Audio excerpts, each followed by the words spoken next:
Your question was, where does the molybdenum-99 come from? Let me address that question.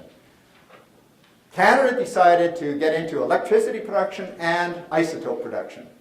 The idea of isotope production was maybe we can use some of these artificially created radioactive materials for good, for industry, and indeed it's used a lot. They use radioisotopes in industry. If you put a strong gamma emitter in an oil pipeline, you can follow it and find out where it gets stuck.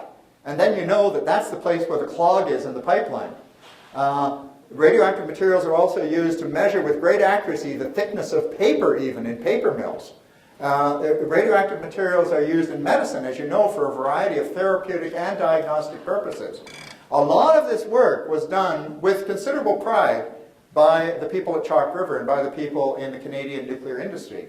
But the thing that bothers me is that I feel nervous when people are not told the whole truth about it. Because I think that people are entitled to know the whole truth, especially doctors. They should know the whole truth about what they're dealing with. So, how do they get the ruthenium-99? Now, is everybody, how many, put up your hands if you know what ruthenium-99 is. Molybdenum-99, excuse me. Put up your hands if you know what molybdenum-99 is. Okay, there's not very many people who know what it is.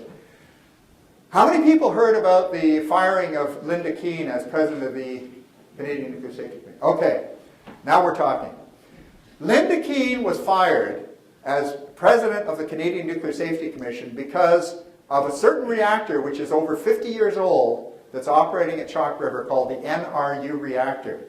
This NRU reactor is not an electricity producing reactor. It is a research reactor. And it is used for a variety of purposes. One of those purposes is to produce medical and other radioisotopes. And one of the most commonly produced radioisotopes is called molybdenum-99, affectionately known as Moly. So when people talk about Moly, they're talking about this substance, molybdenum-99. Now, what is it used for? Well, molybdenum-99 is, first of all, how is it obtained? It is a fission product. So the only way they can get molybdenum-99 at the moment is by fissioning uranium. And then they have to dissolve that fissioned uranium in acid in order to get the molybdenum-99 out of it, and they've got to do that real quickly because then because it only has a 66-hour half-life. So they have a short window of opportunity to get that molybdenum-99 out, send it down to Ottawa, to Canada, to a company called Nordion, which was created by our friend Mr. Mulroney. It used to be part of AECL. It was the only profit-making part of AECL. Therefore, they privatized it. That makes sense, right? And then Nordion sells it at a huge profit to medical people around the world, hospitals and so on. And what do they do with it? Well, in the hospital, in the nuclear medicine department, they keep the molybdenum-99 in a container, and they call it a molybdenum cow. They call it a cow. Because every morning they milk this cow for a byproduct substance called Technetium-99m. Technetium-99m. The letter M means metastable, and I'll explain what that means in a moment. Most doctors don't know, even people in the nuclear medicine department don't actually understand fully what this Technetium-99m is. I say that because I've spoken, well, I haven't. Bob spoke to the head of nuclear medicine at the Jewish General Hospital in Montreal, and obviously he didn't know a number of important things about this. But what they do is they milk the molybdenum cow to produce Technetium-99m, which is a beta emitter and a gamma emitter. Now, the nice thing about Technetium-99m is that when you administer it to a patient, it goes, basically it's similar to potassium. It goes in the soft organs. So it goes in the organs that you can't see with an X-ray, right, so well. And it gives off gamma rays which are pretty close to X-rays in terms of energy levels, not too far off from X-rays. Therefore, you can use X-ray film to take pictures.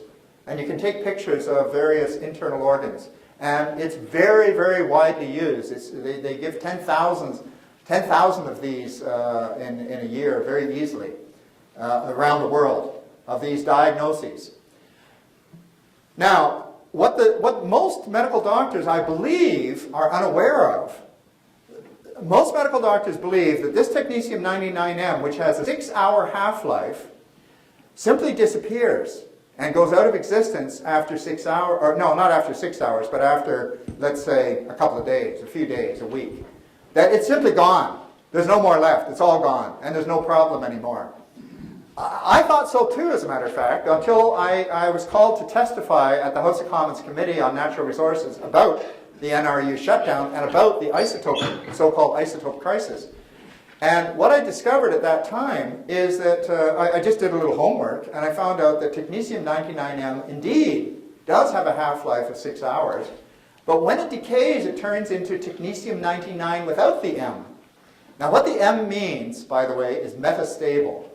And what metastable means is that it's a transition element in between molybdenum and technetium-99. The half-life of technetium-99 is 240,000 years. So what's happening is that, unbeknownst to the doctors, they're administering thousands and thousands of these applications of a short-lived isotope, technetium-99m, completely unaware of the fact that in the urine and in the waste disposal system, they're putting a radioisotope into the environment which has a half-life of 240,000 years. And this, I think, is something they should know. But they don't apparently know that. Now, one of the reasons for trying to develop short-lived isotopes is so there will not be an environmental problem. In fact, radium used to be used as a medical isotope, right? And it still is, by the way, and rarely. But the thing about radium is it has a 1,600-year half-life. And so doctors have quite responsibly wanted to move towards isotopes which have short half-lives so that you don't have any environmental repercussions, any long-term health repercussions or environmental repercussions. So it's just important to know that the things are not as they seem, not completely as they seem. But there's more to the story.